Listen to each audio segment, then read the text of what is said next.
I hate Holly Hobby, mainly from years of my mother shoving the bonneted, hidden-faced bitch down my throat.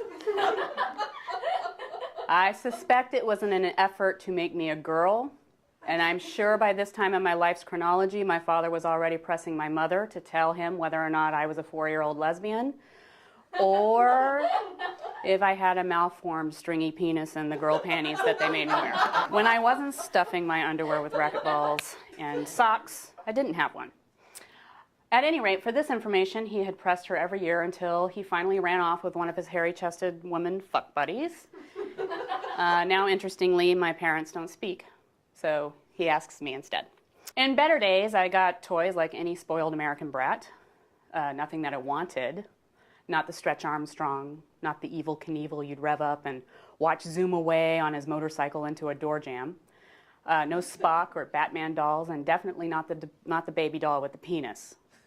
I got dumb shit like fucking cardboard kitchen sets fully equipped with sponges. And color forms. Oh wait, color forms. Fucking Holly Hobby color forms. Holly Hobby, show me your face! I'd scream to myself as I squashed her rubbery plastic cutouts with my fist onto some prairie scene with her bitch brother or lover, whatever he was. Tommy Hobby, Frank Hobby, Hal Hobby. Who fucking knows? He was just another big hat wearing no-face prairie boy with no real name. Why didn't he get a name? It must have been because he was in the shadow of Holly's ginormous bonnet. It's hard to get in the light when your sister/childhood lover is hogging up all of the sun. The 70s was chock full of this weird obsession with the prairie and brown. Fucking everything was brown with calico, ugly prairie print.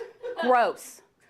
I guess it was something about getting back to those good old days of when you could die from whooping cough.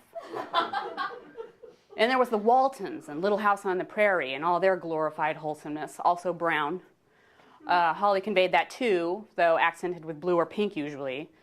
I can just hear her voice in the muffled caverns of her hat. Stay a virgin. Believe in God and consider memorizing footprints. She'd echo, stuff like that. While we were still a family, we were a military one, so we moved every year. My father got orders to go to Pensacola, Florida for 2 years, and my mother celebrated the stability by wallpapering my room with Holly Hobby. Every night I laid there staring at Holly's various profiles. I'd think to ask her questions about how something might turn out. Would I be hated forever? Would I ever get that Evel Knievel doll? But at those times she had nothing to offer. In the dark, I could see the outline of my kitchenette set, as pristine as it was the day I got it. I was doomed to be a woman. How depressing.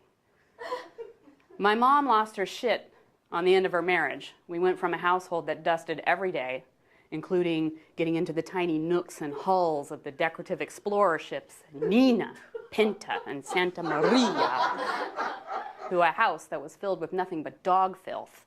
Puppies smell like macaroni to me. Irish wolfhounds. Big, giant, boiled macaroni shells. What Holly had to say about this? Not much.